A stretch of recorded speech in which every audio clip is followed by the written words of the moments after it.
또 간략하겠지만 또 지난주 강의를 좀 약간만 좀 복습하고 넘어가는 게 유익하겠다는 생각이 듭니다.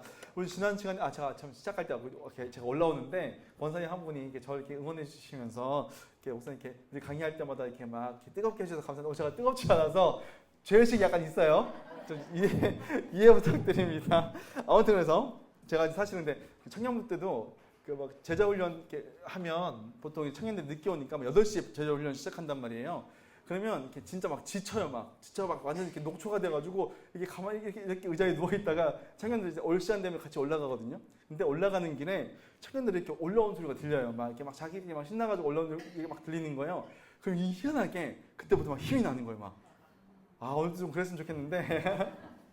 제가 오늘 좀 약간 진짜 몸 상태가 안 좋아서 아무튼 죄송한 마음 전합니다. 어쨌든 우리 지난 시간에 배웠던 내용이 뭐냐면 고린도 교회 이제 소식을 들었는데 음행이 있다는 얘기를 들었던 거죠. 그것도 이제 자기의 계모와 잠자리를 같이 했다, 막 같이 산다, 막 이런 얘기 들으니까 바울이 충격받았고, 근데 그 일에 대해서 더 충격받은 건 뭐냐면 교회가 거기에 대해서 아무런 반응이 없다라고 하는 것들에 대해서 바울이 충격을 받았죠. 우리가 그러면서 왜 그렇게 됐느냐고 했더니 그곳이 원래 그런 곳이기 때문에 그렇다라는 얘기했던 거죠. 고린도가 고린도한 거고 고린도는 원래 음란한 곳이기 때문에 음란한 곳에 살았던 사람들이 볼 때 그건 더 이상 죄가 아닌 것처럼 보였다라고 하는 부분들을 얘기했던 거죠. 그러면서 우리는 문화가 단지 좀 이렇게 높은 미술을 즐기는 게 아니라 우리가 그냥 생활 방식을 얘기하는 것이 아니라 문화는 우리가 살고 있는 모든 이 땅에 있는 가치관, 규범들 그리고 우리가 이 문화 활동을 하면서 만드는 모든 산물들이라고 했고 그것들이 우리를 이 문화를 우리가 만들어가는 거기도 하지만 한편으로 우리가 만들어놓은 그 문화, 이 시대 정신, 어떤 흘러가는 이 트렌드 이런 것들이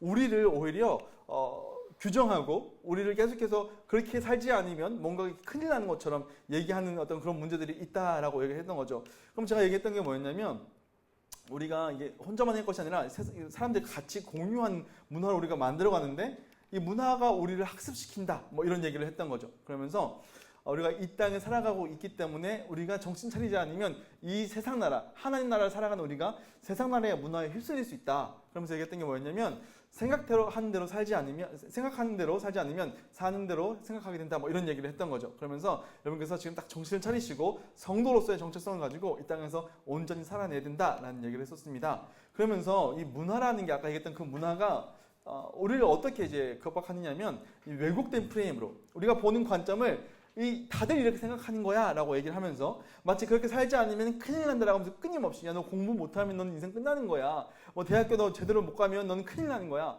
이런 얘기를 계속 듣는 걸 이제 우리 가스라이팅이라고 얘기했던 거죠. 마치 그렇게 살지 않으면 실패한 인생이 된 것처럼 보이는 돈이 없으면 실패한 인생처럼 보이는 끊임없이 광고라든지 이런 거에서는 요즘에 어떻게 지내? 라는 그 말에 그랜저를 보여줬다 이런 걸 계속 이제 가스라이팅 당하는 거죠.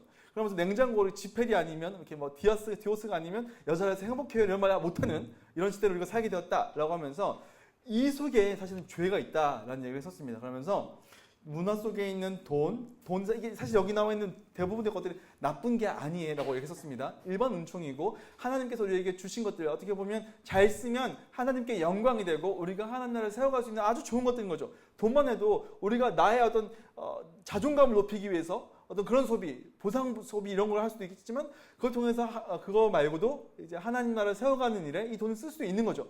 그러니까 사실 우리가 어떻게 쓰고 어떻게 사용하느냐 문제죠. 성도 마찬가지죠. 성은 우리가 쾌락을 탐닉하는 방식으로 사용할 수도 있지만 하나님께서 만들어놓은 언약적인 관계 안에서 하나님께서 우리를 어떻게 사랑하는지를 함께 누릴 수 있는 몸으로 느낄 수 있는 어떤 그런 기쁨의 어떤 그런 도구도 될 수 있다. 이런 얘기를 했었습니다. 그래서 이 대부분의 것들이 좋은 거지만 이게 죄로 말미암아 왜곡되어졌고 이 왜곡되어진 것들을 우리가 받아들이고 그렇게 살지 않으면 큰일 날 것처럼 느껴지는 이 상황 속에서 내가 끊임없이 추구하고 있는 모습이 늘 죄다라고 얘기했던 거죠. 그래서 여러분들에게 한 주간 좀 살아내시면서 여러분이 당면하고 있는 많은 문화적인 것들이 여러분 가운데 어떻게 왜곡되어졌었고 그걸 하나님 안에서 어떤 방향으로 나가야 되는지를 좀 생각해 보라 이런 얘기를 지난주에 했었습니다. 해오셨나요? 묻지 않겠습니다. 상처받고 싶지 않아요. 네. 그래서 이렇게 죄를 발견하는 게 중요하다고 했습니다. 여러분 죄를 발견하는 게 중요해요. 그래서 이제 팀켈러라는 목사님은 이거를 이제 죄라고 얘기하지 않고 우상이라고 했습니다. 내가 바라고 내가 섬기는 아까 성도 내가 이걸 통해서 쾌락을 얻겠다면서 그걸 섬기는 이제 우상이라고 얘기하는데 우리 삶 속에서 다 찾아보면 다 나온다는 거예요. 그게 뒤집으면 털면 다 나오는 거예요. 그게 영적으로 털면. 그래서 그것들을 발견하게 되면 방치하지 말라 했던 거죠. 교회가 바울이 이제 이것들을 계속 방치하는 걸 보면서 누룩을 제거해라. 조그맣게 보이지만 이게 교회 가운데 전체로 퍼지니까 이거 그냥 내버려두지 말고 즉각적으로 대응해라 라고 하면서 죄에 대한 단호함이 필요하다라고 했었습니다. 그러면서 우리 존 오웬이라는 이제 청교도 신학자가 죄를 죽이라. 그렇지 않으면 죄가 너희를 죽일 것이다. 라는 얘기는 거죠. 저도 마찬가지입니다. 저도 이제 살아가다 보면 끊임없이 제 마음 가운데 뭐 공허함이 찾아오면요. 이걸 막 채우고 싶은 마음이 드는 거예요. 그럴 때 막 물건을 사고 싶어요. 아니면 막 음란한 생각이 막 떠오를 때도 있죠. 그때마다 이것이 죄라는 걸 딱 캐치하고 그걸 잘라낼 필요가 있는 거죠. 제가 요즘 지난번에 얘기했던 것처럼 요즘 SNS를 안 합니다. 왜냐하면 그 SNS 자체가 플랫폼 자체가 사실은 자랑을 요구하는 거죠. 이번에 아세요, 여러분? 카카오톡이 업데이트된 거 아세요? 그거 보면 이제 인스타그램이랑 똑같아졌어요, 그렇죠? 뭐 아시는 분들은 아실 거고. 근데 그렇게 만든 이유가 뭡니까? 사람들 찾아와서 거기에 오랫동안 머물게 하고 자기 자랑하게 하는 거죠. 그 계속 올라오니까 사람들한테 자랑하고 싶은 심리가 막 생기는 거예요. 저도 그거 보면 다른 사람들이 올리는 걸 봐도 좋은 걸 올리는 거죠. 내가 오늘 뭐 어떤 걸 먹었다. 사실은 그 안에 나 이런 거 먹었다고 하면서 자기 존재를 자랑하는 거죠. 제가 이제 청년들이랑 원래 소통하려고 인스타그램도 있고 페이스북도 있고 요즘 이제 스레드라고 하는 것도 막 다 한단 말이에요. 그럼 이제 가장 심각한 문제가 뭐냐면 페이스북이에요. 페이스북. 인스타그램은 원래 그런 이제 불특정 다수를 자랑하는 건데 페이스북은 친구 관계가 맺어지거든요. 제가 그 페이스북 친구가 2,500명 정도 돼요. 별로 많은 게 아니에요. 놀라지 마세요. 네. 근데 그 대부분들이 목사님들이에요. 근데 목사님들이 이렇게 사역하는 거 올린단 말이에요. 주일 끝나면 자기 사역한 거 막 올려요. 근데 그 심리 속에 어떤 게 있냐면 나 이 정도 열심히 하고 있어 라고 하는 게 이제 보이는 거죠. 왜냐면 제가 그 속에 있다가 그 속에서 빠져나오니까 그게 보이는 거예요. 여러분 그거 아세요? 교회도요. 보통 이제 목사님들이 교회를 옮기잖아요. 그러면 초반 한 8개월, 10개월까지는 교회에 대한 비판을 많이 해요. 왜냐면 자기가 겪었던 교회랑 이 교회랑 다른 거예요. 그러면 이 교회는 왜 이런 게 없어? 이 교회는 왜 이렇게 안 해? 이게 계속 보이는 거예요. 왜냐면 외부자였으니까. 근데 그 사람도 내부자가 되면 그게 안 보여요. 무슨 말인지 아시죠? 제가 페이스북에서 나와가지고 한 발짝 나와서 보니까 전부 다 자기 자랑질인 거예요. 제가 생각했어요. 내가 이 문제 해결하기 전까지는 페이스북 하면 안 되겠다라는 생각을 지금도 이제 하고 있는 거죠. 그래서 끊임없이 제 안에서도 존재를 인정받고 싶어하는, 올리면 좋아요가 눌리면서 좋아요가 몇 개로 눌렸는가가 나의 존재를 확인하는. 진짜로 그렇다니까요. 마찬가지죠. 우리 안에 이제 수많은 어떤 나를 좀 돋보이는 존재로 만들어주는 모든 것들, 가방, 뭐 신발, 옷 입는 거 이런 전부 다. 그러니까 이런 것들도 우리 안에 죄성이 될 수 있다는 거죠. 여러분 먹는 거, 자녀를 대하는 거, 나갈 때도 이렇게 옷 입는 거 이렇게 입고 나가야 돼, 라든지 뭐 친구 사이 이렇게 해야 돼. 대부분 어떻게 보면 우리 안에 죄성이 다 녹아져 있는 거예요. 그런 걸 여러분 분별할 수 있으셨으면 좋겠습니다. 그러기 위해서 우리는 딱 이렇게 붙잡고 있어야 되는 게 있다고 얘기했습니다. 그게 바로 우리의 정체성이다 라고 하면서 우리가 이전에는 이런 불의한 자였지만 이제 예수 그리스도 안에서 우리가 하나님의 자녀가 되었고 그분의 용납받는 의로운 자가 되고 내가 뭘 하지 않아도 그분께서 이미 날 용납한 거죠. 세상 속에서는 늘 조건적이죠. 네가 뭐 하면, 네가 공부 잘하면, 네가 예쁘면, 네가 돈이 많으면 널 인정해 줄게라고 얘기하는 세상 속에서 그 하나님께서는 너 그거 없어도 내 사랑하는 자녀라고 하면서 인정해 주는 것들 그리고 하면서 하나님이 우리의 왕이 되셔서 이 땅간에 하나님의 뜻대로 살아가는 것, 이게 오늘 우리에게 주어진 것이다 라고 얘기했던 거죠. 그러면서 이 땅을 살아갈 때 예수님께서 이미 승리하셨다 라고 하면서 지난번에 우리가 제가 예수님 얘기를 했지 않습니까? 광야에서의 40일을 보내시면서 어떻게 그 문화적으로 그 유혹하는 것들을 이기셨는가, 우리가 그분과 함께 있으므로 그분과 함께 동행하면서 이 악한 세상 가운데서 죄를 발견하고 그것이 영적으로 문제 있는 걸 알고 이것을 처리해 나가는 그래서 나의 어떤 죄성을 깨닫고 그거를 이제 해결하는 것뿐만 아니라 세상 속에서 세상처럼 살지 않고 하나님 중심으로 살아갈 때 세상 사람들이 이상해하고 궁금해하면서 너는 왜 그렇게 사냐면 다가오고 그 사람에게 복음을 전하면서 반문화적으로 살아갈 수 있다. 이런 얘기를 지난 시간에 했었습니다. 기억나실 겁니다. 그래서 오늘은 무슨 얘기를 할 거냐? 오늘 자유랑 절제에 대한 얘기를 할 겁니다. 그래서 너희는 어떻게 함께 할 것인가? 라는 얘기를 하고 싶은 겁니다. 그래서 우리가 첫 번째 시간에는 우리가 그 정체성을 얘기하면서 내가 그리스도 안에서 어떤 존재가 되었는가 이런 얘기를 했었고요. 두 번째 시간은 세상과 달라진 나는 세상 속에서 어떻게 살 것인가를 얘기했습니다. 그런가 하면 이제 우리는 뭘 얘기할 거냐면 그런데 너가 성도가 되었는데 성도가 된다는 것은 이퀄이 뭐냐면 성도가 되는 동시에 똑같이 나에게 주어지는 게 뭐냐면 바로 교회라는 거예요. 여러분 성도됨과 교회됨은요 같은 거라고 봐도 틀리지 않습니다. 내가 이제 예수님을 믿었으면 내가 교회가 된 거예요. 난 예수 믿지만 교회는 아니야 라고 얘기할 수 없다는 거죠. 예수를 믿는 모든 자들은 바로 교회라고 하는 겁니다. 근데 문제는 뭐냐? 여러분 교회 안에 다양한 갈등들이 있다는 거예요. 교회 안에 여러 가지 갈등들이 여러분들 지금 이미 지금까지 신앙생활 오시면서 많이 경험해 오셨을 겁니다. 교회 안에 정말 내가 제대로 신앙생활 하고 싶은데 오히려 교회 와서 상처받고 교회 와서 힘들어지고 교회 와서 신앙생활 막 그만두고 싶은 생각이 막 드는 거죠. 그래서요 막 교회를 떠나가는 사람들이 있어요. 상처받고 교회를 떠난다는 거죠. 교회를 쉰다고 하고 다른 교회 간다 그러고 요즘에는 이제 가나안 성도라고 하죠. 안 나가. 거꾸로 하면 이제 안 나가. 나는 교회는 안 나가지만 나는 예수 믿는 사람이야. 이런 사람 되게 많습니다. 제가 이제 굳이 통계를 안 가졌지만 몇 년 사이에 확 늘었어요. 특별히 청년 세대 가운데 너무 많이 는 거죠. 왜냐면 얘가 교회 상처를 너무 많이 받는 거예요. 죄송스럽지만 이제 어르신 분들이 너 이렇게 빨리 너 와서 뭐 해라 끊임없이 얘기 들으니까 난 하나도 안 채워졌는데 난 예수가 누군지 잘 모르겠는데 일부터 하라고 하니까 애들이 이제 스트레스 받고 나가는 거죠. 이런 일들이 많이 생기고 그게 세대가 달라지면서 그 도저히 못 견디는 거죠. 그러면서 교회에 질렸다라고 하면서 혼자 신앙생활 하면서 좋겠다라고 하면서 나간 사람이 많은데 여러분 그럼에도 불구하고 갈등이 생길 수밖에 없는데 그러면 이제 혼자 신앙생활 하는 게 낫냐? 혼자 신앙생활 할 수 있냐? 라고 했을 때 성경 그게 아니라는 거죠.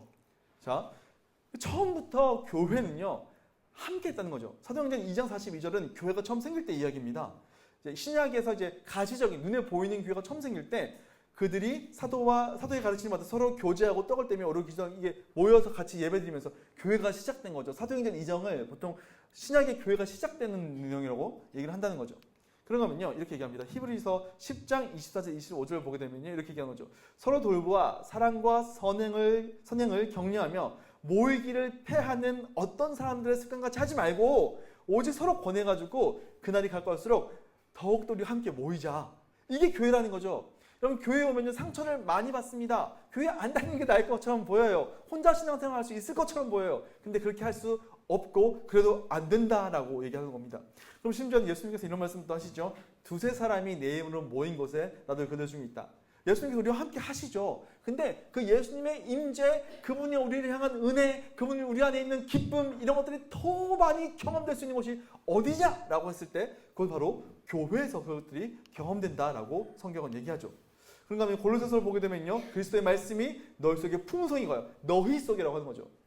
너 속에가 아니고 너희 가운데 거면서 풍성하게 더 신령한 노래를 부르면서 감사하는 마음으로 하나님을 찬양하는 것들이 우리가 함께 있을 때 그런 것들이 더 많이 경험된다라고 얘기하는 겁니다. 그러면서 뿐만 아니죠. 우리가 하나님 나라를 살아내면서 주님 다시 오시는 그날까지 반문화로서 이 세상을 변혁시켜 가야 되는데 하나님 나라를 변혁시켜 가야 되는데 복음을 전해야 되는데 혼자서는 너무 힘들고 각각의 다른 은사들을 가진 사람들과 함께 할 때 그 일들을 더 잘할 수 있다라고 얘기한다는 겁니다. 그래서 교회는 반드시 교회로 모여야 된다라는 얘기를 하는 겁니다. 뭐 여러분 이런 것들을 다 뭐 적으실 필요는 없을 것 같아요. 무슨 말인지 이해가 되시면 될 것 같아요. 무슨 얘기를 하고 싶으냐면 교회 가운데 그렇게 갈등이 많고 그렇게 힘든 일이 많고 만나면 싸우고 이런 것들을 여러분 수많이 경험했단 말이죠. 지금까지 막 꼴보기 싫은 사람도 있고요. 근데 그럴 때 우리는 그럼에도 불구하고 모이라고 하고 그것 때문에 우리가 하나님의 은혜를 더 많이 경험할 거라는데 그럼 그 안에서 어떻게 해야 되는가 라는 문제를 다뤄보고자 하고 싶은 겁니다. 여러분 고린도 교회는요 문제가 많은 교회였다라고 우리는 보통 얘기합니다. 문제 없는 교회가 어디 있겠어요, 그죠? 다만 이제 고린도 성도들이 바울에게 편지를 쓴 겁니다. 우리 이러한 문제들이 있는데 당신이 여기에 대해서 좀 지침을 주십시오. 좋은 거죠. 왜냐하면 문제를 발견했고 그 문제를 해결하고 싶은 거잖아요. 여러분 대부분의 우리 문제 해결들은요 문제를 발견할 때 시작할 수 있습니다. 근데 고린도 교회는 자기들이 그런 문제 있는 건 아닌 거예요. 그래서 이거를 바울한테 어떻게 하면 고칠 수 있겠습니까? 라고 얘기를 했던 거고 그러다 보니까 이 병이 이제 자기가 가지고 있는 문제가 드러난 거죠. 그렇지 않습니까? 여러분 그 건강검진을 안 한 사람은요 자기한테 무슨 문제가 있는지 몰라요. 근데 그 사람은 병든 사람일 수 있죠. 최근에도 제가 실망했던 어떤 분은 이거 암인 걸 발견했다는 거예요. 어떻게 발견하셨습니까? 했더니 제가 아프지는 않았는데 건강검진에서 발견했다라고 얘기를 하시더라고요. 근데 건강검진을 안 하면요 자기가 아픈데 아픈지를 모르는 거죠. 똑같이 아픈 건데 이게 드러나는 사람은 더 많이 아파 보입니다. 그렇지 않아요?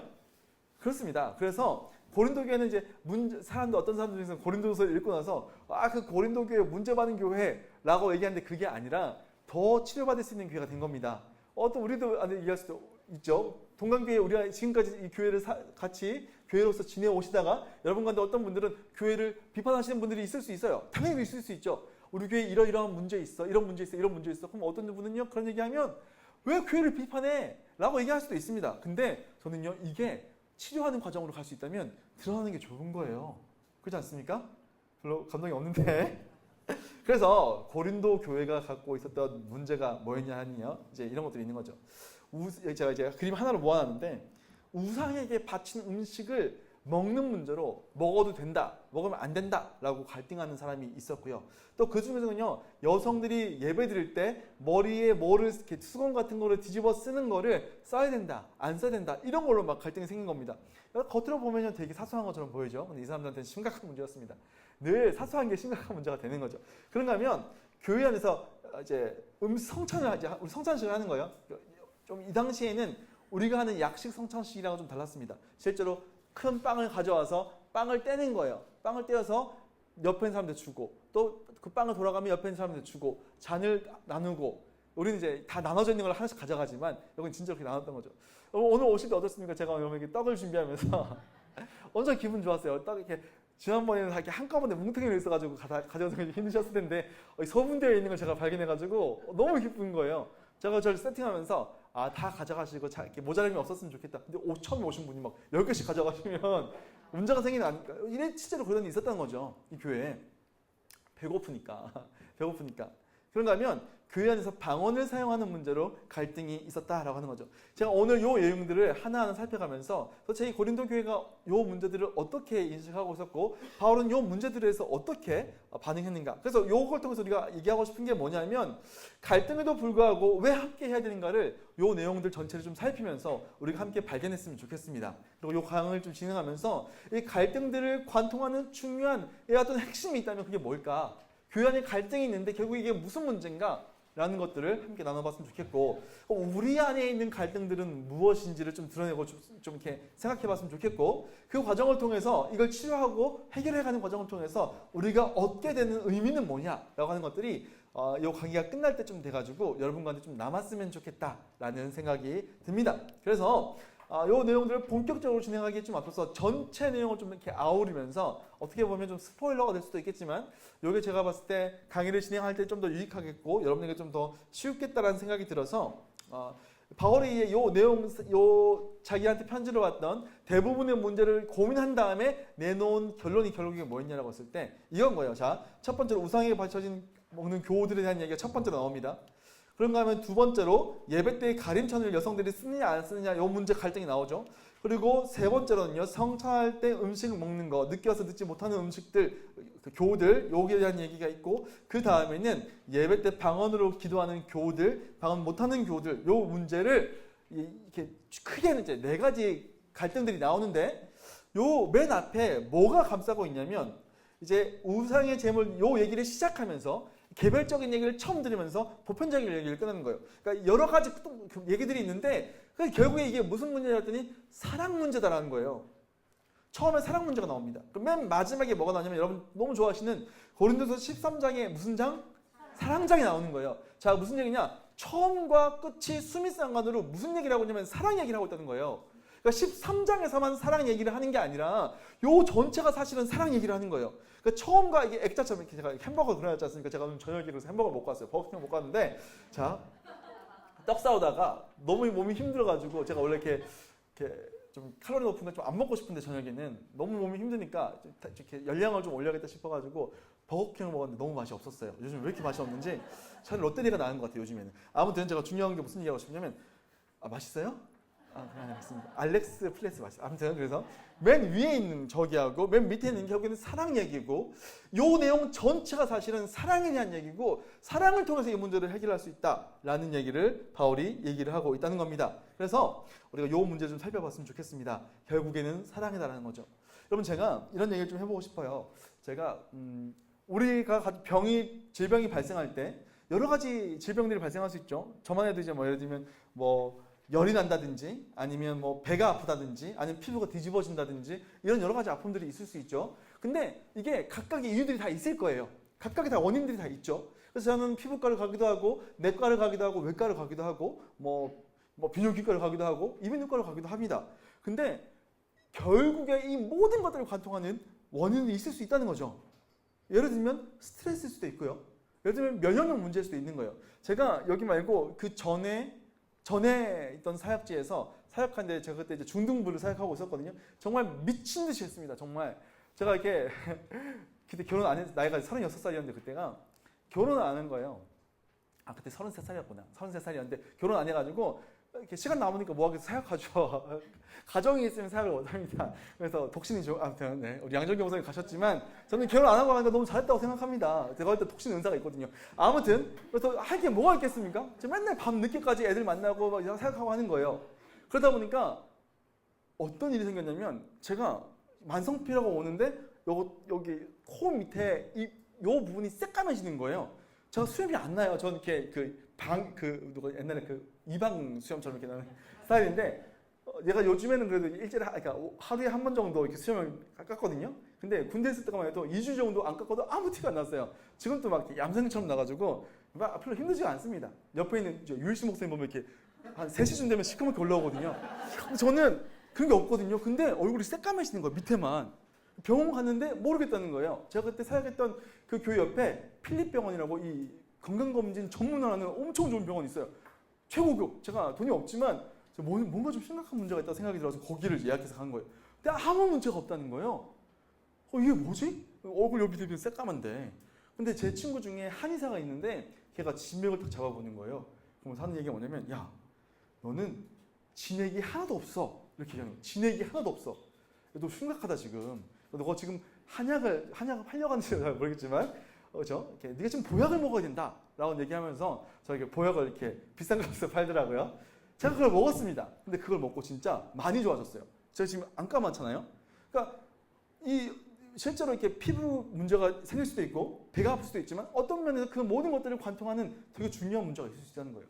근데 교회 안에 수많은 갈등들이 생겨 이런 문제 저런 문제 막 사람들 사이의 문제 뭐 여러 가지 문제가 생긴다는 거예요. 근데 그 관통하는 게 뭐냐라고 했을 때 바울은 한 가지로 보는 거예요. 그게 뭐예요?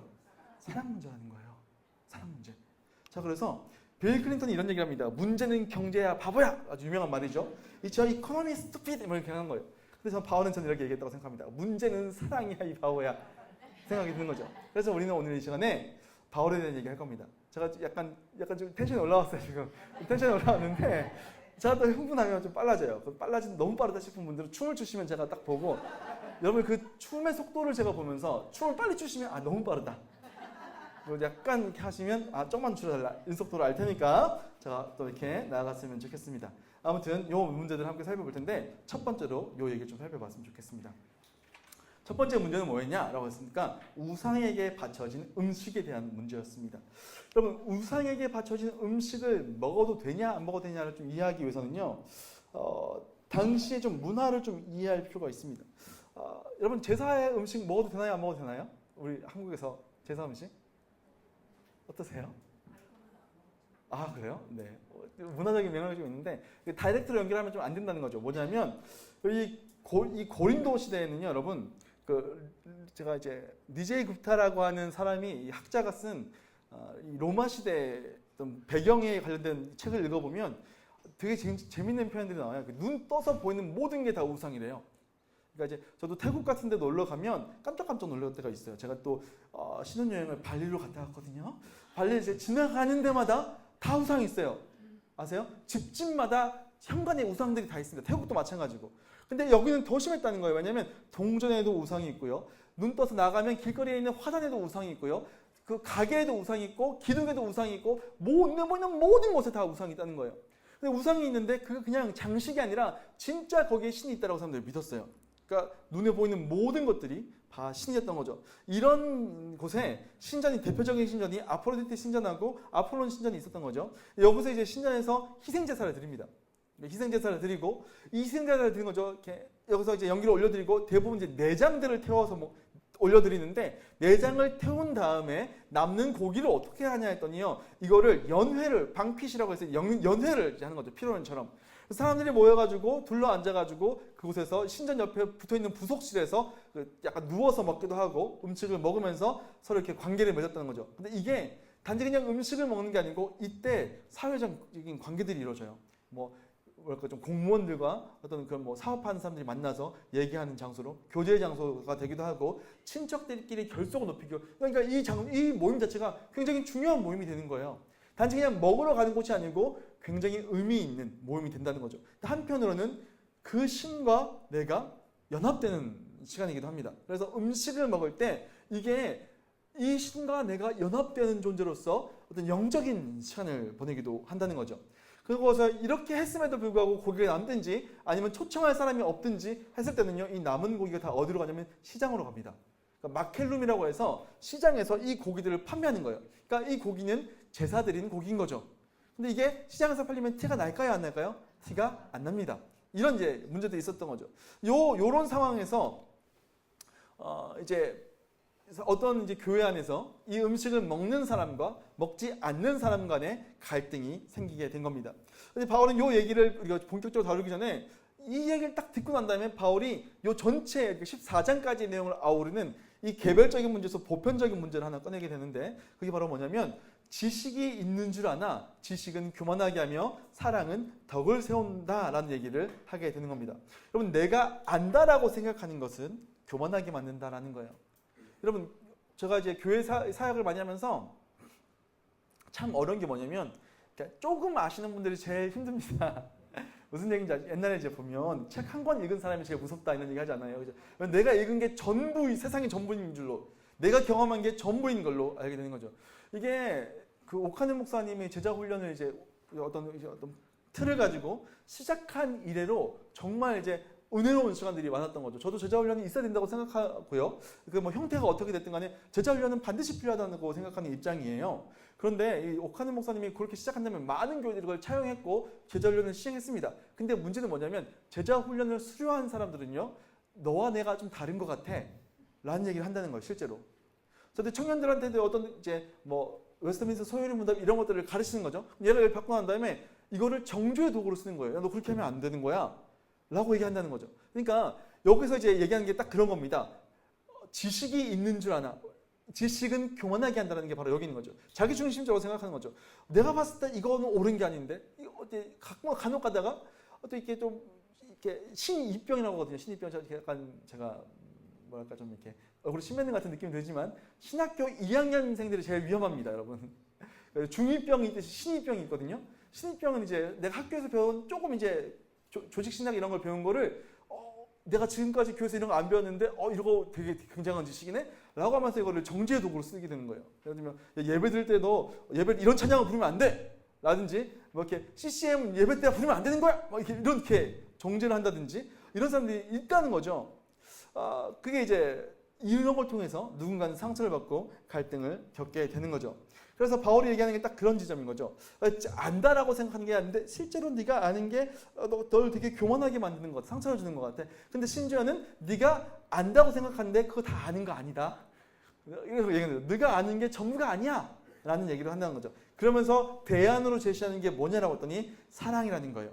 사랑은 덕을 세운다. 그러니까 공동체, 이 덕이라는 것을 개인에게 적용하면 신앙이 성장한다는 거고요. 공동체적으로 적용하면 교회가 단단해지고 건강해진다라는 의미를 얘기하는 겁니다. 그러면서 바울은요, 이 지식의 한계를 지적하죠. 누구든지 아는 줄로 생각하면 아직은 마땅히 알아야 될 것을 모르는 거다라는 얘기를 하는 거고, 그러면서 이제 이 자기중심성으로 흘러가기 쉬운 지식에 대해서 얘기하고, 이 사랑은요, 하나님을 사랑하면 그 사랑은 우리의 삶 가운데 나타날 수밖에 없고 하나님은 그런 자들을 알아주신다라고 하는 거죠. 우리가 지식을 갖고 있으면서 그 지식을 지식으로 쓰지 않고 사랑이라는 방식으로 그 지식을 사용하고 품어주면 내가 지식을 드러내면 교만해지죠. 그러니까 교만해진다는 거잖아요. 우리 앞에서 지금 몇 주 동안 얘기했던 것처럼 내가 얘기를 해서 사람한테 인정받고 싶은 욕구가 있는 거죠.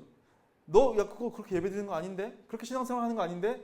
너 그렇게 기도하는 거 아닌데? 라고 얘기하고 싶은 거죠. 근데 그걸 사랑으로 덮으면요, 내가 굳이 이 얘기를 안 해서 나의 어떤 신학적인 지식이 드러나지 않는다 할지라도 하나님은 알아주신다는 거예요. 그 마음을. 지금 그 얘기를 하고 있는 겁니다.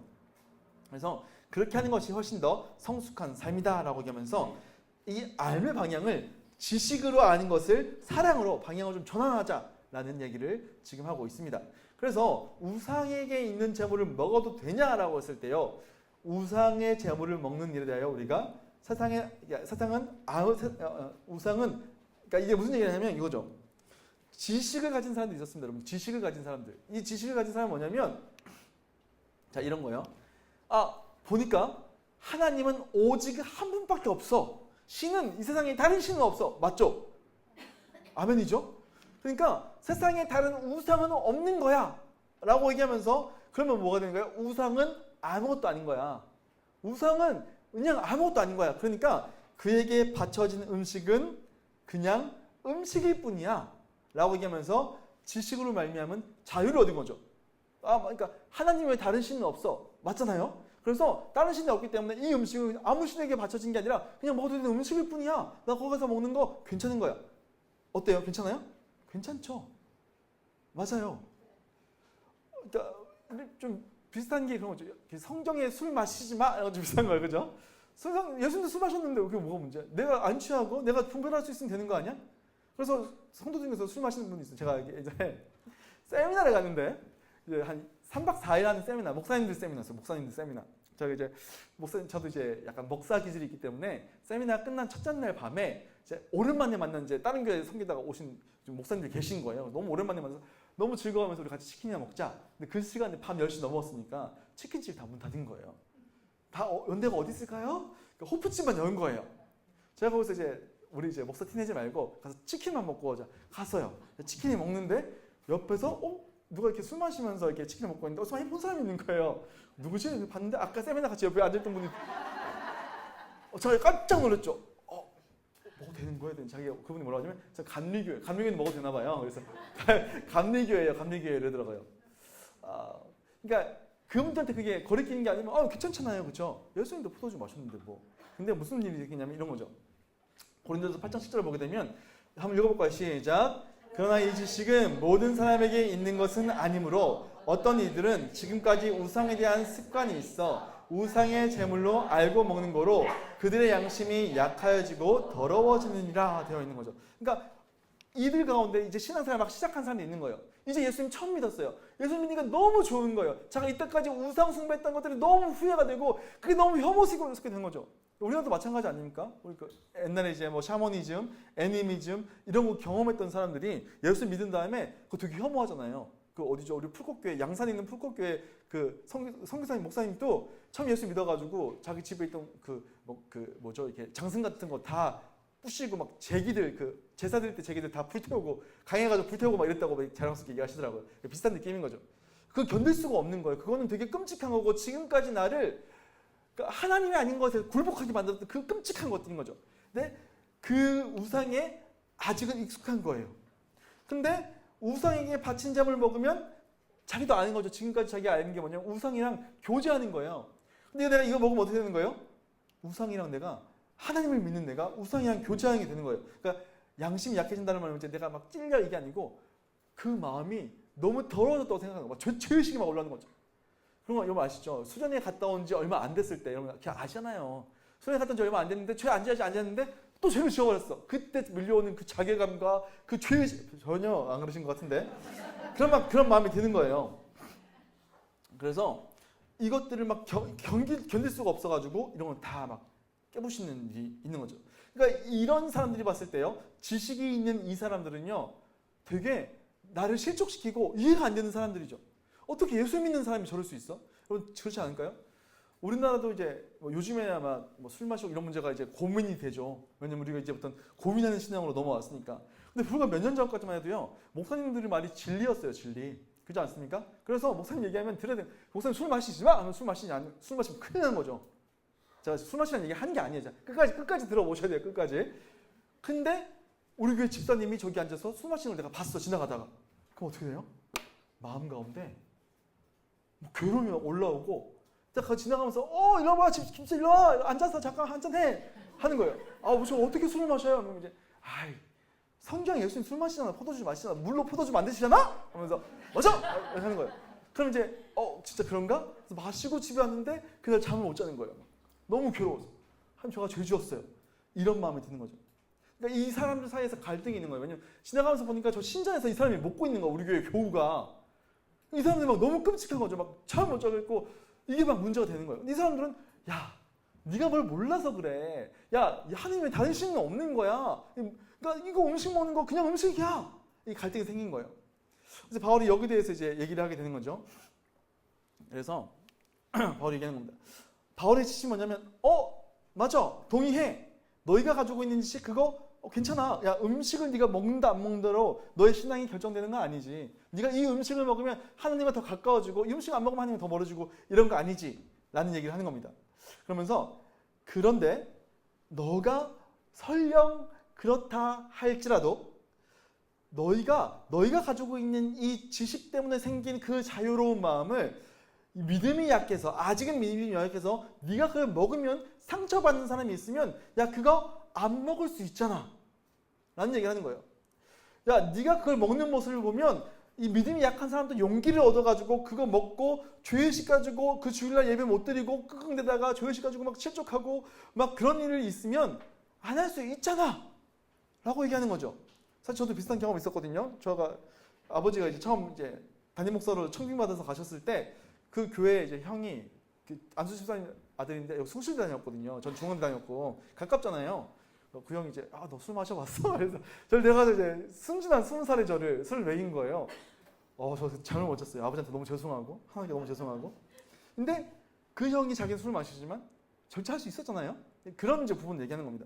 그러니까 이 바울이 얘기하는 건 뭐냐면 네 사랑하는 형제잖아. 네 교회 안에 있는 교우잖아. 근데 걔가 상처받는 거 넌 좋아? 네가 진짜 걔를 사랑하면 그 사랑함 때문에 얘를 실족 안 시켜야 되는 거잖아. 근데 만약에 너는 할 수 있지만 네가 그걸 먹고 얘를 먹임으로써 얘가 실족하면 너 그거 주님 앞에 죄야. 내 사랑하는 자녀를 넘어뜨리면 너 그거 죄다 라고 얘기하는 거죠. 여러분, 술을 먹어도 될까요? 안 될까요?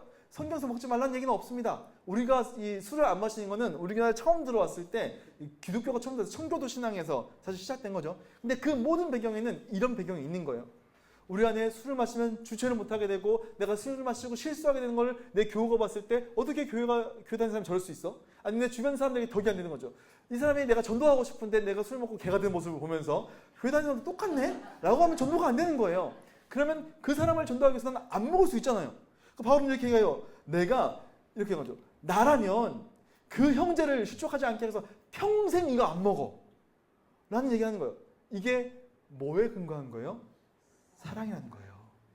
내가 지식이 있지만 내 지식을 내가 있는 그대로 다 안 쓸 수 있잖아. 왜냐하면 사랑하니까. 그렇게 얘기하는 거죠. 우리 교회 안에서 마찬가지죠. 바울은 이걸 이제 자기의 상황에 좀 빗대어서 얘기하기 시작하는 거예요. 그러니까 이게 단지 음식 먹는 문제가 아니라는 거죠. 이거는 보편적인 교회 안의 문제가 될 수 있다는 거예요. 바울은 이렇게 얘기합니다. 자기가 받은 오해에 대해서 얘기해요. 그러니까 사람들이 막 바울 쟤는 사도 아니야. 이런 막 루머가 도는 거예요. 쟤는 사도가 아닌 것 같아. 사도 자격이 없어. 왜냐면 이제 예수님께서 직접 뽑은 사도는 아니잖아요. 예수님께서 다메섹 가는 길에 만났잖아요. 12제자 그 베드로 뭐 이렇게 요한처럼 나 팔로우 미 이거 아니잖아요. 가다가 이제 만나가지고 그 바울만 아는 거잖아요, 그죠? 바울은 확신이 있지만 다른 사람들은 모르는 거죠.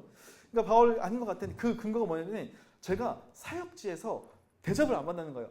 사역지에서 이렇게 막 우리 이제 여기 의존하시는 분이 두 분이 다 계시는데 이제 이렇게 강사 오시면 제가 이제 아주 덕을 봅니다. 과일을 막 준비해 주시거든요. 남은 거 사무실 넣으시면 제가 막 집어먹고 그러는데 강사 대접하잖아요. 근데 그걸 안 먹겠다는 거예요, 바울이. 그런가 하면요, 다른 사도들은 전부 다 자기 믿음의 자매들을 막 데려다면서 정욕이 너무 묻히지 않기 위해서 막 데리고 다니면서 다니는데 바울은 맨날 솔로로 혼자 다니는 거예요. 그래서 제가 예전에 한번 설교하면서 얘기했었는데 제 별명이 원래 결혼하기 전까지 배울이었어요, 배울. 이렇게 배신데 결혼 안 되고 배울이었거든요. 결혼한 다음에 베드로로 바뀌었습니다, 별명이. 그렇죠? 근데 이 바울이 결혼을 안 한 거예요. 뭐 결혼했는데 이 사역을 위해서 뭐 헤어졌다 이런 얘기들 모르겠어요. 어쨌든 혼자 다닌 거예요. 그런가 하면 우리가 이제 저도 이제 목사인데 사례비를 받잖아요, 교회에서. 여러분의 헌금으로 제가 사례비를 받거든요. 근데 사례비를 안 받고 이래서 돈을 번다는 거예요. 그러니까 쟤는 다른 사도랑 뭔가 좀 다른 거예요. 다른 사도들이 다 하는 거 지는 안 하고 있으니까 쟤 좀 문제 있는 애야. 이런 소문이 돈 거예요. 근데 바울이 얘기하는 거죠. 야, 나도 알아. 그래도 되는 거. 이런 거죠. 사례 받을 권리 나한테 있는 거 알아. 그리고 상식적으로 군복무를 하면 나라에서 주는 돈을 받지. 나는 하나님 나라를 위해서 일하는데 사례 받을 수 있어. 농부도 포도나무 심으면 포도알 몇 알 주워 먹고 하는 거, 목자들은 다 양 키우면서 양 이제 젖 먹고 하는 거 다 알아, 상식적으로. 그러니까 심지어 율법에도 얘기하는데, 율법에 레위인들에 대해서 얘기하는 거죠. 레위인들은 땅이 없잖아요. 자기 땅이 없단 말이에요. 농사를 못 하고 양을 못 키운단 말이죠. 성전에서 일하니까. 그러니까 하나님께서 레위인들은 거기 있는 그 자기 이 레위인 땅이 없으니까 각 11지파 땅으로 다 뿔뿔 흩어진 거예요. 이제 요셉 지파가 2개니까 12개로 다 흩어진 거죠. 거기서 나오는 거 얻어먹어. 이렇게 얘기한 거예요. 그러니까 여기 나와 있는 얘기는 전부 다 그 얘기죠. 너는 그 회막에 뜰에서 먹어라. 뭐 제사장이 먹을 거, 제사 지내고 남은 거, 뭐 넓적다리 너 먹어라. 이런 얘기를 계속 하고 있는 거예요. 그러니까 바울도 나도 알아. 그래도 되는 거. 심지어 예수님께서 명령까지 하십니다. 마태복음 10장 10절이랑 누가복음 10장 7절에서 8절 말씀 보게 되면 예수님께서 제자들을 선교 여행을 보내죠. 전도 여행을 이제 시킵니다. 그래서 하면서 보내면서 권능을 주시면서 보내면서 하시는 말씀이 뭐냐면, 야, 여행을 위해서 배낭이나 두벌옷이나 여분 가지고 가지 마. 가서 얻어먹어. 그래도 돼. 왜 너는 그날을 위해서 일하는 거니까. 누가복음에서 얘기하죠. 그 집에 머물면서 주는 것을 먹고 마시라. 일꾼이 그 삭슬 받는 게 당연한 거야. 그래도 돼. 라고 얘기하는 거죠. 그러니까 바울도 아는 거예요. 그래도 되고 주님께서 그렇게 말씀하셨어. 근데 나는 사랑을 위해서 절제할래. 이게 어떤 배경이냐면 여러분, 복음을 위해서, 자기는 복음을 위해서 안 하겠다는 거예요. 그러니까 그리스도의 복음에 지장을 주지 않기 위해서, 또 이게 나의 자랑이 되지 않기 위해서 라고 하면서 자기가 누릴 수 있는 이 자유를 안 누리겠다. 왜냐면 여러분, 이 당시에 어떤 문제가 있었냐면, 우리가 첫 번째 이 배경을 넣으면서 그 수사학 얘기했잖아요. 그러면서 이제 철학자들, 수사학자들이 말로 막 싸우고 이런 것들 이제 얘기했던 거죠. 여러분, 그런데 어떤 게 있었냐면, 그 수사학자들마다, 철학자들마다 가문에서 지원받는 게 있어요. 그러니까 이제 이 사람이 그런 말로 활동하도록 이 사람이 이 집안에서 후원해 주는 거죠. 옛날에 뭐 다빈치라든지 라파엘로 이런 사람들도 뭐 그 메디치 이런 가문에서 돈을 더 주니까 먹고 살면서 그림 그렸잖아요. 똑같은 거예요. 근데 그럼 이게 문제가 뭐냐면, 그들이 말로 열심히 사람들을 설득하고 행동을 바뀌게 하는데, 이 가문의 어떤 진행하는 사업이라든지 어떤 그런 일에 영향을 받을까요, 안 받을까요? 받죠. 여러분, 뉴스가 이제 우리가 신문을 본단 말이죠. 논설이 막 나오는 거예요. 근데 이 신문을 지지하는 정당이라든지 대기업의 영향을 받을까요, 안 받을까요? 받죠. 우리는 대본이 다 알고 있어요. 이거 논조가 이거 얘네들 옹호해 주는 건데. 근데 만약에 바울이 여기 고린도 지역에 갔는데, 여기 문화는 수사학자들이나 철학자들이 지원받는 시스템이라고요. 근데 내가 여기 가서 이 교회 이 성도들 중에서 좀 유력한 자들이 나한테 돈을 줘. 그럼 내가 앞에 사람들한테 얘기할 때 사람들이 뭐라고 생각하겠어요? 저 집안에서 원하는 거 얘기해 주는 거야 라는 생각이 들까요, 안 들까요? 만에 하나 들 수 있다는 거예요. 내가 만약 이런 오해를 받는, 그냥 내가 안 받을게. 왜? 하나님 나라를 찾아가야 되고 복음을 전해야 되니까 라고 얘기하는 겁니다. 그래서 나는 이거, 그리고 내가 잘났다고 막 드러내려고 하고 싶은 것도 아니고, 주님께서 나한테 시킨 사명이니까 하는 거야. 내가 안 받고 하는 게 내가 주님 앞에 더 떳떳해. 왜냐면 주님께서 날 채워주실 거니까 라는 얘기를 하는 게 바울의 지금 마음이었다는 겁니다. 그러니까 나는 내가 할 수 있어. 나 지금까지 너희들한테 사역할 때도 할 수 있었어. 너희한테 받을 수도 있었어. 근데 내가 안 받는 이유는 너희를 사랑해서 그런 거야. 너희를 사랑해서 그런 거야. 감동이 없으시네요. 그러면서 또 바울은 얘기합니다. 사역의 대가를 받을 수 있는 자유를 절제했다. 이거 하고요. 사역적인 얘기를 합니다. 내가 왜 그렇게까지 했냐면, 더 많은 사람을 구하고 싶었어. 라고 얘기하면서 무슨 얘기를 하냐. 지식에 대한 얘기를 하는데, 자기는 더 이상 율법에 자기를 얽매이지 않은 거 알아요. 그러니까 자기는 이제 예수 그리스도 안에서, 로마서 6장 14절에서 얘기하죠. 죄가 너희를 주장하지 못하리니 이는 너희가 법 아래 있지 아니하고 은혜 아래 있다. 더 이상 구약의 율법을 내가 지키고 안 지키고로 내가 하나님 앞에서 의롭고 정결한 존재가 되지 않는다는 거, 내가 예수 그리스도 안에서 그걸 다 얻었다는 거 바울 알고 있어요. 그러면요, 바울이 정결례를 해야 될까요, 안 해야 될까요? 그러니까 뭐 이렇게 집 나가고 들어갈 때마다 물동이 큰 거 가지고 손 씻고 이런 거 하잖아요. 예수님 물로 그 포도주 바꾼 거, 그거 해야 될까요, 안 해야 될까요? 할례를 받아야 될까요, 안 받아야 될까요? 안 해도 되는 거예요. 안 해도 된다고요. 근데 이 바울이 여러 사람에게 여러 모습이 되어서 복음을 전하고 싶은 거예요. 무슨 얘기냐? 바울의 첫 번째 사랑은 누구냐면, 그래도 유대인이에요. 자기 유대인 출신이잖아요. 저도 이렇게 외국인하고 한국인 있으면 한국인 더 챙겨주고 싶죠, 당연히. 당연한 거 아니에요, 그죠? 뭐 이렇게 축구하면 그래도 우리나라 더 가까운 나라 응원하고 싶은 거고 당연한 거잖아요. 바울은 유대인에 대한 마음이 컸어요. 근데 이 유대인한테 다가가서 얘기를 걸고 싶은데 얘는 아직 율법 아래 있잖아요. 그럼 뭔가 좀 이렇게 좀 동질성은 좀 있어야 되잖아요. 그래서 무슨 일을 하냐면 디모데한테 할례를 받게 해요. 디모데는요 헬라인이에요. 아버지가 헬라인이고 어머니가 유대인이거든요. 그러니까 얘는 이제 존재는 얘는 이방인이에요. 디모데는. 근데 예루살렘 들어갈 때 어떻게 해요? 할례를 받게 해요. 자, 그죠?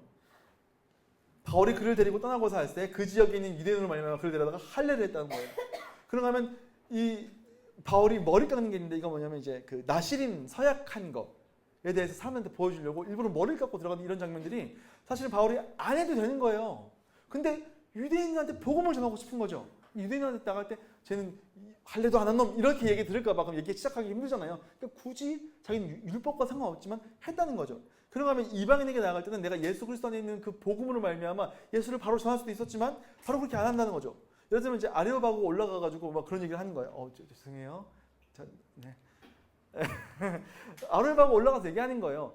너희한테 신앙심이 참 많네. 굳이 이런 얘기로 시작한다는 거죠. 난 바로 예수님 전할 수도 있는데, 야 다른 신들 신이 아니다. 바로 얘기할 수 있는데 너희가 가진 신은 이런 신이네. 라고 얘기 시작한다는 거죠. 왜? 그 사람들 얻고 싶어서. 자기는 그렇게 했다는 거죠. 그죠? 그래서 자기는 뭐 디도도 마찬가지고 지금까지 그렇게 해왔다 라고 하면서 내가 어디로 가든지 나한테 중요한 그걸 하기 위해서 그 사람들 살리고 구원받게 하는 일, 그 일에 집중하다 보면 내가 누릴 수 있고 내가 내 지식으로 내세울 수 있는 것 여러 가지 있지만 나 안 할 수 있어. 나 굳이 할례 받을 수 있어. 이런 얘기를 한다는 거죠. 왜야? 왜 그렇게 하냐? 사랑하니까 라고 하는 거죠. 그러면 이제 바울이 얘기하는 게 뭐냐면 그거죠. 다른 박질하는 사람은 앞에만 보고 간다. 우리가 이제 말에다가 옆에 이제 못 보게 이렇게 까만 거 씌우는 거 있잖아요. 그것처럼 네가 진짜 원하는 그걸 하기 위해선 다른 거 다 포기할 수 있잖아. 너 그렇게 했잖아. 고3들 공부할 때 제가 고3 때 어떤 게 유행이냐면 잘 모르실 수도 있어요. 스타크래프트라는 게임이 나왔습니다. 그리고 잘 모르시겠지만 디아블로라고 하는 공전에 히트를 했던 지금 아는 사람 있는데 제가 딱 고3 때 디아블로 2가 나왔어요. 지금 뭐 4까지 나왔나요? 5까지 나왔나요? 2가 처음 나왔는데 미친 게임이었어요. 너무 하고 싶은 거예요. 근데 제 친구들과 약속했어요. 야, 우리 수능 끝나면 그때 다 몰아서 하자. 그래서 제가 수능 끝나고 진짜 집에 안 가고 밤새면서 밤에 라면 먹으면서 친구랑 진짜 거의 이틀을 PC방에서 있으면서 그 게임만 했던 기억이 나요. 너무 재밌었죠. 근데 고3 때까지는 그거 안 했어요. 왜? 난 고3이니까. 그렇죠? 그 앞에 집중된 게 있으면 안 할 수 있잖아요. 마찬가지로. 근데 내가 내 공동체 안에 있는 사람을 사랑하기 위해서라면 네가 알고 있고 누리고 있는 거 안 할 수도 있잖아 라는 얘기를 지금 바울이 하고 있는 겁니다. 근데 바울이 여기서 끝나지 않습니다. 그래서 한번 탁 쳐주죠. 뭐냐면 부연 설명을 해주는데 야 근데 네가 안다고 생각했지? 라고 하면서 네가 아는 게 진짜가 아니다 라고 하면서 한번 딱 건드려주는 게 있는 거예요. 뭐냐면 요 얘기만 하고 좀 잠깐만 5분만 쉬었다 갈게요. 5분 쉬는 대신에 우리 좀 더 길게 할 수도 있어요. 40분 야근하고 오늘도 내용이 길다 보니까 무슨 얘기를 하냐면 야 봐라 구약에 있는 이스라엘 백성들 걔네도 지식이 있었어. 걔네도 자기들이 선민이라는 거 알고 있었어 라고 하면서 걔네한테 성천과 세례가 있었다는 얘기를 해요. 자 무슨 얘기를 하냐면 구약에 이스라엘 백성들도 세례받았고 성천했으니까 성도야. 걔네도 성도야라는 거죠. 그러니까 바울이 얘기하는 바가 뭐냐면 그 홍해를 건넌 게 세례를 받은 거라고 얘기해요. 그러니까 홍해를 건넌 게 그 우리가 세례받은 하나님의 백성이 된 것에 대한 예표다라고 얘기한다는 거죠. 그러면서 만나와 무리바의 샘물을 먹은 거는 하나님 앞에서 성천한 거다라고 하는 거죠. 그러니까 너네가 지금 성도로서 얻었던 세례받아서 예수 그리스도와 연합한 거, 또 예수님의 살과 피를 먹으면서 그분과 연합한 거 이스라엘 백성들도 다 했던 거야. 걔네도 하나님과 교제하고 걔네도 완전하지는 않더라도 우리만큼 완전하지는 않더라도 교제를 했었어. 그러면 걔네들 다 할 수 있었지. 근데 걔네 어떻게 된지 알아? 광야에서 망했어. 라고 얘기하는 거예요. 야, 걔는 지식이 없었어? 걔는 다 있었어. 근데 걔네가 무슨 짓 했는지 너 알지? 하면서 무슨 얘기를 하면 금송아지 사건 얘기합니다. 여러분 금송아지는 우상숭배 했는데 우상숭배 하면 거기서 앞에서 우상숭배하는 자리에서 먹고 마셨어요. 뛰어놀면서 춤추면서 먹고 마셨어요. 아니 얘네들 하나님과 앞에서 먹고 마시는 사람들인데 이거 먹고 마시는 거 우상에서 먹고 우상 아무것도 아니라며. 우상 먹는 거 아무 상관없다며. 근데 얘네 먹었다? 어떻게 됐어? 죽었어. 몇 명 죽었죠? 3,000명 죽었어요. 그런가 하면 하나님이 싫어한다는 거죠, 그거. 그럼 바알볼 사건, 그러니까 이 모함 여자들과 부부 관계를 맺고 그 사람들이 이제 모압평에 이제 데리고 야 우리 신도 한번 섬겨볼래? 해서 이제 바알을 숭배하는 제사 드리는 자리에서 먹고 마셨어요. 어떻게 됐어요? 거기서 24,000명 죽었어요. 그러면 이제 좀 더 확장하는 거죠. 하나님께서 기뻐하지 않고 그분을, 그러니까 네가 하나님만 섬긴다고 해놓고 우상 숭배한 자리에서 먹고 마신 거 하나님이 시험한 거야. 그러니까 하나님이 하지 말라는 거 굳이 하는 너에 대해서 얘기하면서 이제 불신앙, 불뱀, 원망 얘기하는 거죠. 그런데 걔는 다 죽었다? 너희는 다를 것 같아? 너희는 뭔데? 너희 똑같은 거 아니야? 너희가 이거 먹으면 너희는 안 끝날 것 같아?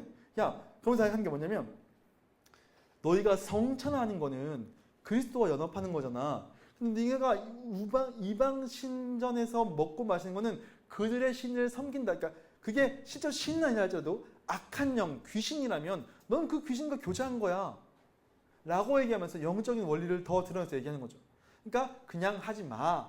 라는 얘기를 지금 바울이 얘기하고 있는 겁니다. 그러니까 네가 아는 줄 알았지, 선 줄 알았지, 넘어질까 봐 너도 조심해야 돼.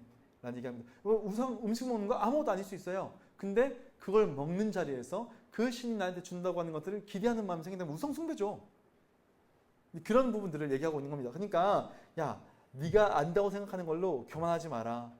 더 깊이 들어가고 더 본질적인 데로 가게 되면 네 마음속 깊은 데서 그 신과 함께 교제하고 그런 관계를 맺는 것들이 네 안에도 있을 수 있어. 라고 얘기하면서 하지 마라 라고 얘기하면서 너의 시선을 안다고 생각하는 것에서 사랑으로 넘겨라 라고 얘기하면서 바울은 요거에 대해서 얘기를 마치고 있는 겁니다. 무슨 말인지 이해가 되시죠? 그래서 여러분 지식이 아니라 사랑으로 나아가라. 공동체에게 나아가라. 그래서 네가 상처를 줄 것 같으면 네가 아무리 옳다라고 생각해도 그거 강요하지 말고 하지 마. 보여주지 마. 라는 얘기를 하는 겁니다. 그래서 저도 어디 가서 말을 많이 안 하려고 해요. 저는 종종 이렇게 말을 하다 보면 이제 청년들이랑 이제 막 같이 막 청년 사역할 때 말을 많이 하잖아요. 그럼 저도 제 속에 있는 게 막 드러나잖아요. 근데 간혹가다 그게 청년들한테 상처가 될 때도 있더라고요.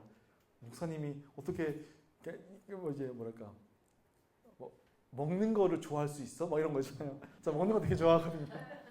그리고 제가 커피를 되게 좋아해요. 근데 제가 그래서 막 보통 이제 대학생 때 아니면 뭐 30대까지는 보통 하루에 막 4-5씩, 7잔씩 막 마셨어요. 그래서 저는 이제 제가 진짜 인생에서 힘들 때 그걸 돌파하려고 뭔가 좀 집착할 때가 있었는데 그때 예수님 언제 잘 알지 못할 때겠죠.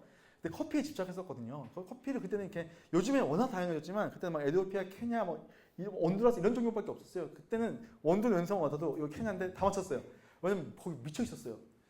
커피를 엄청 좋아하거든요. 근데 요즘엔 제가 40대 중반에 되다 보니까 커피를 한 잔 마시면 잠이 잘 안 와요. 그럼 제가 그렇게 커피 좋아하는 사람인데 커피 맛있는 거 마셔야 될까요? 안 맛있는 거 마셔야 될까요? 저는 좀 저 용서하세요. 커피 그날 맛없는 거 먹으면 막 화가 나고 막 잠이 오고 커피를 맛없는 거 커피 내가 이렇게 한 잔 마셨는데도 화가 나가지고 잠이 안 와요. 막. 한 잔밖에 못 마시는데 제가 요 앞에 이제 두대 카페라고 제가 좋아하는 카페 있는데 거기 가면 놀라지 마세요. 커피 한 잔에 막 7,000원씩 해요. 8,000원씩 해요. 막. 맛있어. 자, 몇 잔 마시니까 한 잔 마시고 오늘 너무 만족스러워. 막 하나님의 은혜. 왜냐면 이제 와인도 똑같은 품종인데 땅에 따라서 맛이 달라지거든요. 아세요? 그걸 때루아라고 하거든요. 커피도 똑같아요. 똑같은 품종인데 이게 에티오피아 시바느냐 케냐 시바느냐에서 맛이 달라져요. 오늘 하나님께서 케냐 땅에 주시는 은총은 이런 거고 나면서 막 엄청 행복해하거든요. 그걸 보면서 어떤 청년들은 목사님이 돈이 많은가 봐. 목사님이 어떻게 저렇게 먹는 걸 저 돈이면 힘든 사람 도울 수 있을 텐데 이런 얘기하는 거죠. 제가 잘 안 보여주려고 합니다. 제가 사랑하기 때문에 안 보여주려고 하는 것도 있다라는 생각하면서 잠깐 5분만 쉬었다가 먹는 거 좀 드시고 우리 9시 5분에 다시 한번 시작하도록 하겠습니다. 다시 좀 가볼까요? 아유, 제가 좀 이렇게 했더니 또 힘이 나서 조금 이제 뭐 정신은 없지만 그래서 이어서 가보면 좋겠습니다. 딱 아까 거기까지 PPT를 만들었어요. 네. 그래서 그 다음 얘기부터는 좀 이렇게 우리가 여러분에게 나오는 좀 페이퍼를 보면서 같이 좀 얘기해봤으면 좋겠습니다. 그래서 고린도 교회 성도들이 앞에 있는 그 음식에 대한 문제를 물어봤고 바울은 거기에 대해서 대답을 해줬던 거죠. 그 다음에 이제 가지고 있던 고민이 뭐였냐면 이 예배 드릴 때 머리를 가려야 되냐 가리지 않아야 되냐라는 문제가 있었던 거예요. 그러니까 고린도 교회에 이제 여인들 중에서 예배 중에 머리를 가리기를 거부했던 사람들이 있었던 거고, 거기에 대한 비판이 일어나니까 그렇다면 남자인 너도 머리를 가리면 되겠네 라고 반응했던 것처럼 보여요. 참 무슨 얘기인지 이해가 잘 안 되시죠? 그래서 그 얘기를 잠깐 해봤으면 좋겠습니다. 바울은요 이제 그 고린도 교회를 향해서 칭찬을 해요. 야, 너희가 진짜 내가 전해준 것, 그러니까 내가 전해준 전통, 그걸 잘 지키고 있구나. 그 전통이 뭐냐라고 했을 때, 이제 우리는 성경 읽을 때 바울이 전해준 전통이 뭐냐라고 했을 때 복음이라고 하는 진리를 얘기하는 거고, 또 거기에 대한 실천적인 형태, 그러니까 신앙생활하는 모습, 특별히 이제 공예배를 얘기하는 거죠. 너 참 잘 지키고 있구나 라는 얘기를 했다는 겁니다. 근데 너희한테 몇 가지 문제가 있네 라고 얘기하면서 그 얘기하는 게, 첫 번째가 예배 시 머리 가림의 문제로 분열을 했다는 거죠. 그래서 바울은요 이거를 여기에 대해서 얘기를 하는 겁니다. 이 문제의 본질이 뭐냐라고 했더니, 이제 그 당시에 고린도 교회에 있는 여자들이 이 복음의 진리의 문제를, 그러니까 이 질서의 문제를 구속의 원리로 이해했다는 거예요. 그러니까 교회 안에는 질서가 있다는 거죠. 왜냐하면 하나님께서 창조하신 세상도 질서가 있어요. 근데 질서가 있는데 이 질서를 다 괜찮은 거다라고 이해했다는 거죠. 그러니까 갈라디아서 3장 28절 말씀을 보게 되면, 너희는 유대인이나 헬라인이나 종이나 자유인이나 남자나 여자나 다 그리스도에서 하나니라 라고 얘기했다는 거죠. 그러니까 남자랑 여자랑 다 하나야? 똑같은 이제 어떻게 보면 그 당시에 성평등 이제 운동이 일어났다는 겁니다. 좋은 거죠. 좋은 거예요. 근데 이거가 이제 문제가 되는 게 뭐였냐면, 이제 제가 배경을 써놨는데, 고대 헬라 문화와 로마 문화 속에서 혼재되어 있던 문화들이 있었던 거죠. 그러니까 헬라 문화 속에서, 그러니까 헬라라고 하는 건 그러니까 그리스입니다. 여러분, 제가 재밌는 요거 뭐 여담이지만, 헬라라고 하는 나라가 그리스예요. 그러니까 그리스라고 하는 국명은, 그러니까 우리나라로 따지면 코리아예요. 그러니까 해외에서 이 나라를 부를 때 그리스라고 부르고, 자기들끼리는 우리는 한국 사람인데 할 때 한국이라고 하는 것처럼 자기들은 헬라라고 불렀어요. 그러니까 그리스는 옛날에 이제 그 로마 사람들이 요 지역을 얘기할 때 그리시라고 불렀던 것을 비롯된 건데, 어쨌든 그렇습니다. 그래서 이제 헬라 문화 속에서는요, 여성들의 지위가 뭐냐면, 여성들의 어떤 그 사회적인 질서가 어떻게 되냐면, 공적인 활동이 좀 많이 제한됐습니다. 그리고 가정 중심적이고, 결혼한 여성은 머리를 가리는 게 필수였어요. 결혼한 여성은 머리를 가리는 게 필수였다라고 하는 겁니다. 왜냐면 이 긴 머리가요 섹시한 거예요. 좀 이상하죠? 요즘에는 어떤 이렇게 한때 이제 뭐 미니스커트 입으면 섹시한 거다. 그러니까 성적인 어떤 그런, 그러니까 남자들에게 어떤 성적인 어떤 이 매력이 느껴지게 되는 거. 근데 그 당시에는 여자가 머리카락이 윤기가 나고 길고 그러면요, 그걸 볼 때 남자들이 성적인 마음이 막 올라왔다는 거예요.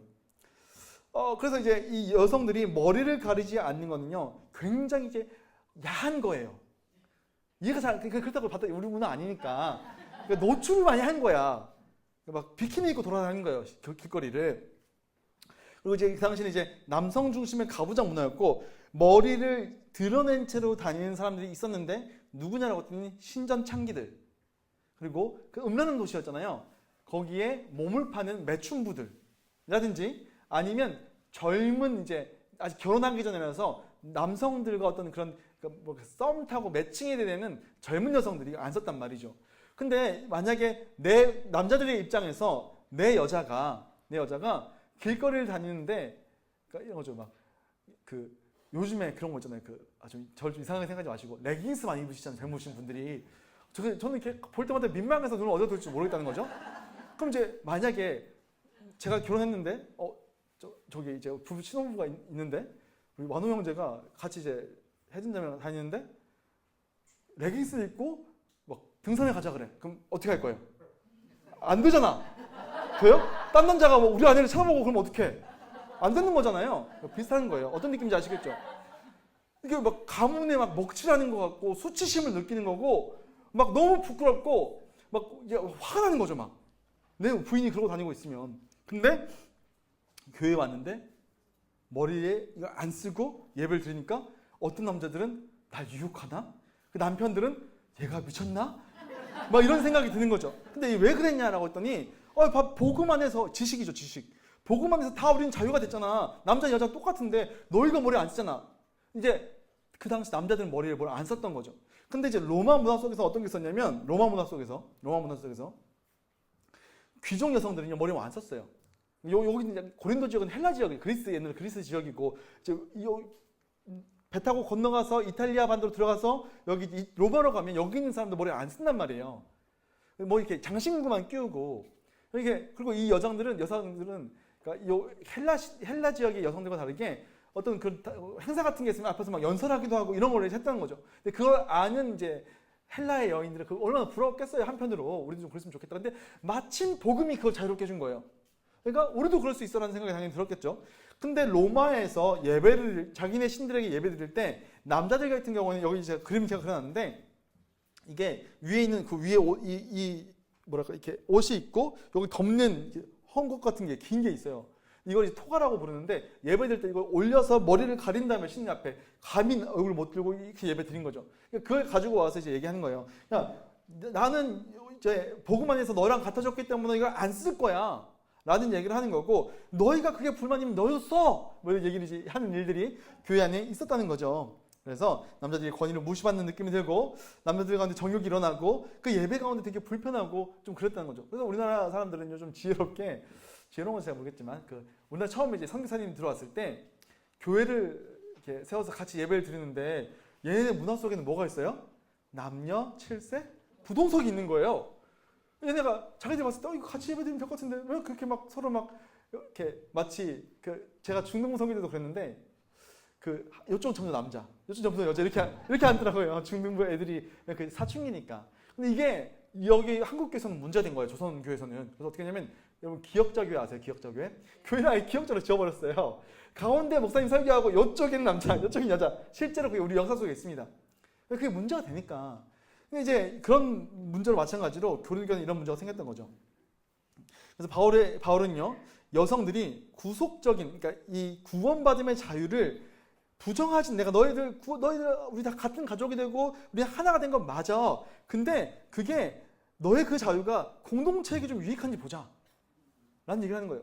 그래 너희 그거 누릴 수 있는 건 나도 알아. 그래도 돼. 근데 과연 그게 너희 공동체 안에서 아직까지 이 문화 속에서 관성처럼 그게 이 사회의 어떤 그 관계 속에서 유지되고 있는 건데 너네가 그걸 자유롭게 해버리면 여기 막 어느 갑자기 막 그 머리카락 보고 막 심장이 벌렁벌렁 뛰어가지고 막 잠도 못 자고 막 날 욕한 것 같으면 이러고 있으면 어떡해.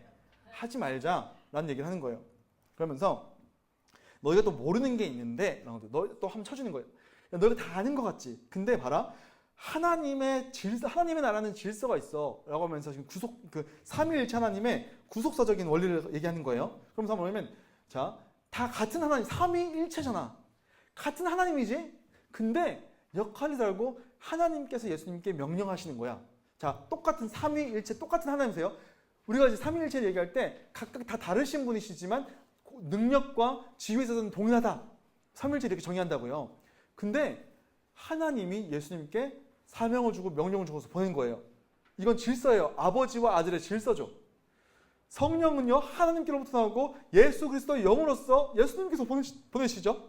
그러면 질서가 있는 거예요. 야 이런 질서 너 무시할 거야? 하나님도 무시 안 하는데? 라면서 얘기를 이어가는 거죠. 그러면서 머리에 대한 얘기를 합니다. 머리에 뭘 쓰는 거? 이거 별거 아닌 것처럼 보여도 우리 질서 안에서 한번 생각해보자 라는 얘기를 하는 거죠. 야 머리는 단지 이 뇌가 들어있는 이 두개골이 들어있는 게 아니야 라면서 이 당시의 어떤 문화 속에서 또 하나님의 어떤 질서 속에서 이거는 권위다. 실제로 우리는 그렇게 생각 안 하지만 이 당시 사람들은요 머리를 권위라고 생각했고 그런 거 있잖아요. 태국 가서 요즘에도 그런지 잘 모르겠습니다. 제가 옛날에 벌써 20년 전이네요. 제가 단기 선교를 처음 갔을 때 태국으로 갔거든요. 태국 갔을 때 선교사님이 진짜 막 신신당부하겠어요. 애들 만나면 머리 귀엽다고 머리 오른손인가 왼손인가 만지지 마라. 왜냐면 자기들은 머리에 신이 산다고 생각하기 때문에 이거 되게 모욕적인 거고 되게 위험한 거라고 얘기하더라고요.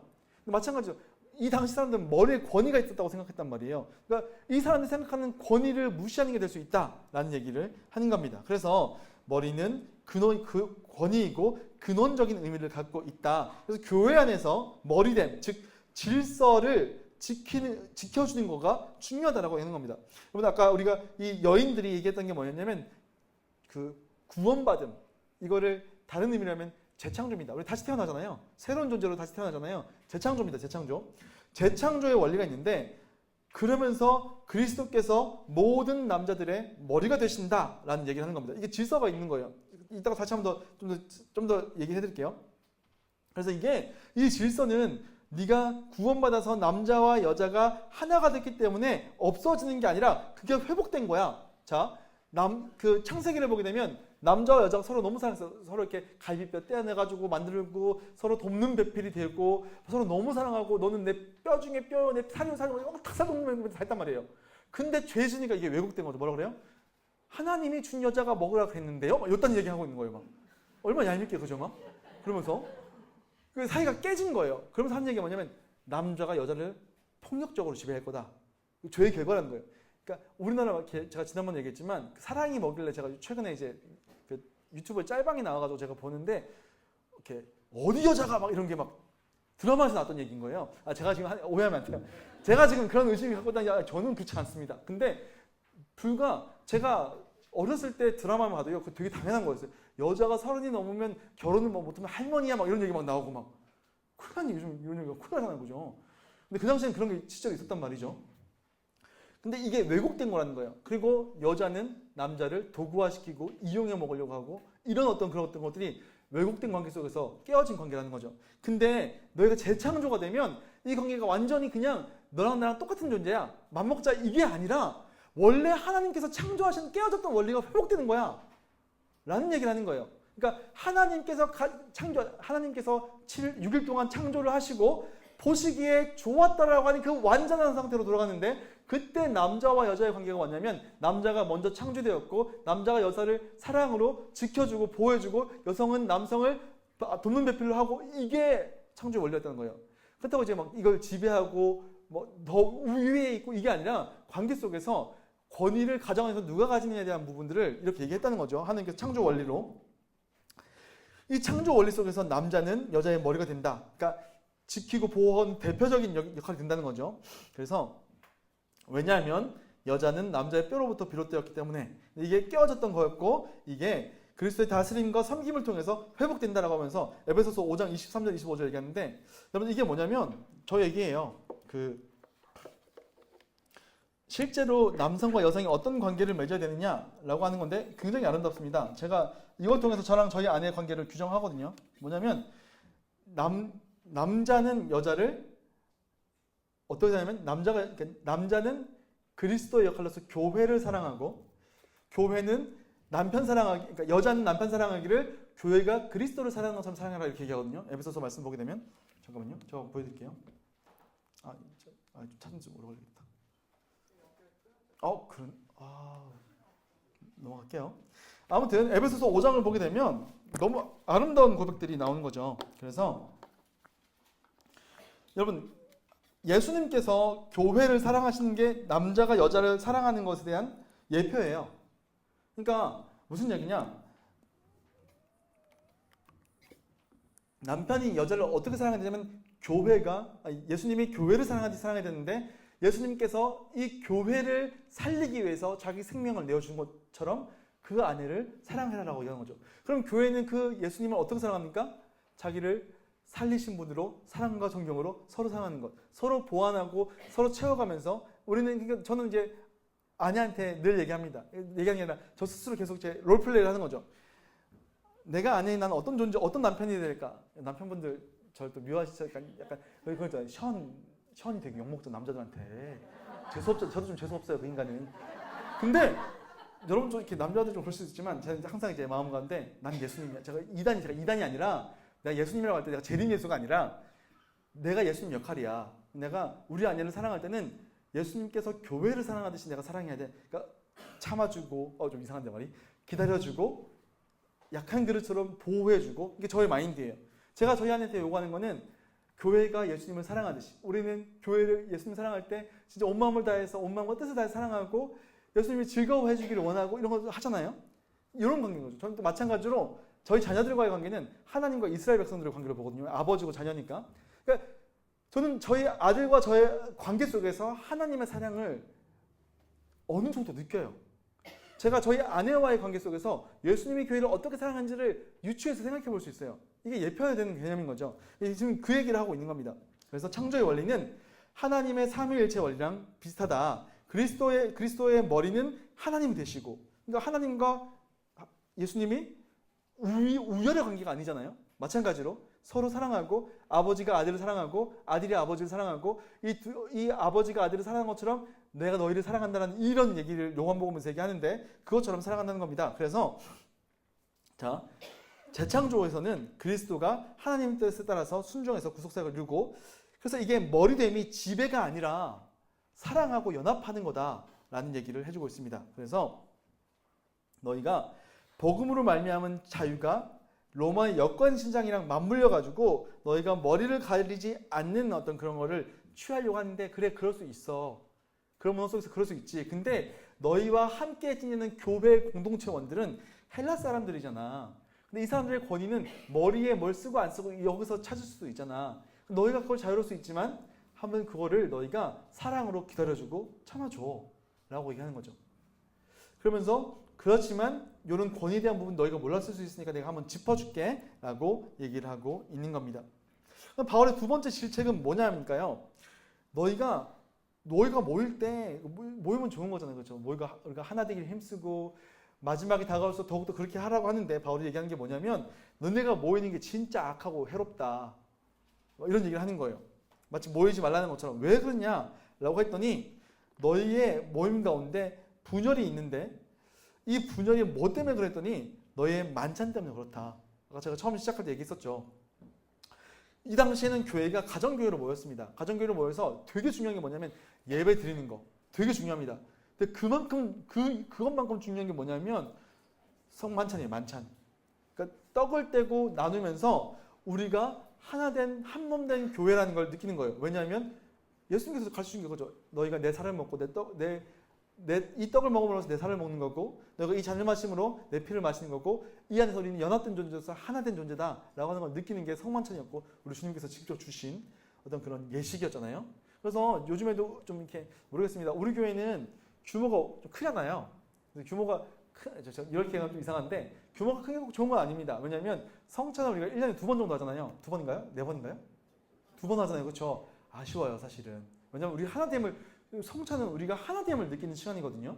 근데 사람들이 많다 보니까 비용 문제도 있고, 그래서 약식으로 2번 하는 거예요. 원래는 초대교회는 모일 때마다 했어요. 모일 때마다 우리는 한 가족, 우리 하나야, 이 얘기를 한 거죠. 그래서 요즘에 좀 의식 있는, 좀 새롭게 생기는 교회들은 성만찬 매주 합니다. 그래서 요즘 젊은이들이 많이 가는 교회들도 마찬가지고, 그래서 매주마다 성찬 드리는 거를 이렇게 올리기도 하고, 영상을 올리기도 하고 그렇게 하더라고요. 전 좋은 것 같아요. 개인적으로 좋은 것 같은데, 근데 이게 왜 문제가 됐냐라고 했을 때, 여기 모이는데 아까 얘기했던 것처럼 여러분 오늘 오실 때 배고프셨잖아요. 그렇죠? 밥도 안 드시고 오시니까 제가 막 똑같은 거 막 해놓은 거예요. 제가 여러분들을 의심하진 않았어요. 근데 혹여나 앞에서 다 떨어져서 뒤에 못 드시는 분이 있으면 어떡하지? 못 드시는 분 있어요? 다 드셨어요? 못 드시는 분 있어요? 그럼 집에 가시면 사 드시면 돼요. 아무튼 이게 진짜 이게 원리예요. 왜냐면 바울이 뭐라고 하냐면, 이제 먼저 왔는데 떡을 떼잖아요. 덩어리 하나 가지고 떼어 먹는단 말이에요. 근데 내가 좀 배고픈 거예요, 오늘. 그래서 이만큼 떼어서 먹은 거예요. 더 속이 빵을 돌린 거죠. 근데 맨 마지막에 나는 없네? 그래서 이 사람은 못 먹은 거예요. 그러니까 바울이 얘기하면 어떤 사람은 배불러서, 어떤 사람은 잔을 마시고 포도주를 마시고 취하는데, 어떤 사람은 배고프고, 어떤 사람은 뭔가 이렇게 소외된 것처럼 되는 상황이 너희가 되게 악하다라는 얘기를 하는 겁니다. 사랑하지 않는다는 거죠. 너희가 너희의 이기심과 탐심 때문에 자기가 먼저 음식을 다 먹어버리는 거, 이거 되게 너희가 교회답지 않은 거, 사랑하지 않는 거야 라고 하면서, 너희가 만약 배가 고프면 미리 먹고 와. 실제로 그렇게 얘기합니다. 미리 먹고 와. 왜냐하면 성찬은 그냥 배고파서 밥 먹는 게 아니야. 왜냐하면 성찬은 우리에게 굉장히 큰 의미가 있어. 이거는 우리 주님과 우리 교회 전체가 한 몸이라는 것을 경험하는 시간인데, 네가 그걸 다 먹어버리면 이 사람 배고픈 게 문제가 아니고 하나됨을 못 느끼면 어떡해. 그러니까 좀 사랑하는 마음으로 우리 좀만 먹자. 배고프면 좀 미리 와서 먹고 와라. 미리 좀 먹고 와라 라고 얘기를 하고 있는 겁니다. 그래서 분별 없이 먹지 마라. 네가 만약에 그렇게 먹으면 그것도 너 죄 짓는 거다.